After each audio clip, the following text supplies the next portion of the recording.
भोसले आणि सिंदखेडचे जाधव यांचीच परिमिती म्हणजे आमचा आणि शहाजीराजेंचा विवाह. पण थोड्याच दिवसात एक अनामिक संकट कोसळलं.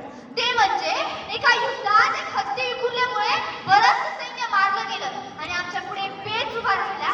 एकीकडे आपले जन्मदाते वडील तर दुसरीकडे सौभाग्य.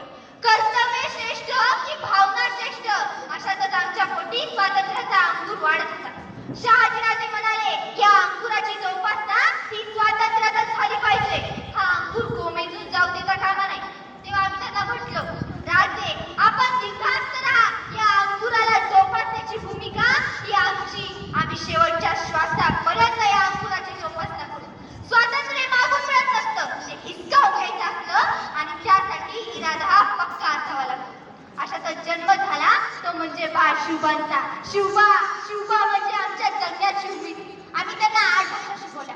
आम्ही त्यांना शिकवलं, कुठल्याही जातीच्या धर्माच्या लोकांमध्ये भेदभाव करू नका.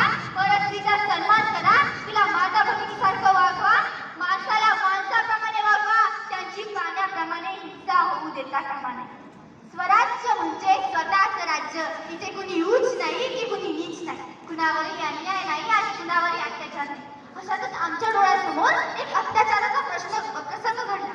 तो म्हणजे एका विवाहितेनं आपलं कुंकू या स्वराज्यासाठी अर्पण केलं होतं आणि समाजातील काही समाजकंटक लोक तिला सती पाठवत होते. तेव्हा आम्ही त्यांना रोखलं. तेव्हा ते म्हणाले, अक्षम्य अपराध. शिव शिव शिव, तुम्ही आमच्या धर्माच्या कार्यात बाधा आणत आहात.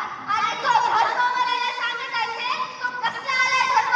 तेव्हा आम्ही त्यांना म्हटलो, एक तर या स्त्रीनं आपलं कुंकू या स्वराज्यासाठी अर्पण केलंय आणि तिला सती पाठवून तुम्ही त्या लेकरांना पोरगं करणार आहात. आणि तिची मुलं अनाथ होतील त्याचं काय? तिच्या नवऱ्याचा आत्मा तळमळेल त्याचं काय? कुणी सांगितलं तुम्हाला? आमच्या माता म्हाळसा महाराज साहेब त्या कधी सती केल्या नाही. आमचे वडील लखोजीराव यांचा तळमळणारा आत्मा कुणाला दिसला नाही. आमच्या सासू जया महाराज साहेब त्या कधी सती केल्या नाही. आमचे सासरे व्यंकोजीराजे यांचा तळमळणारा आत्मा कुणाला दिसला नाही.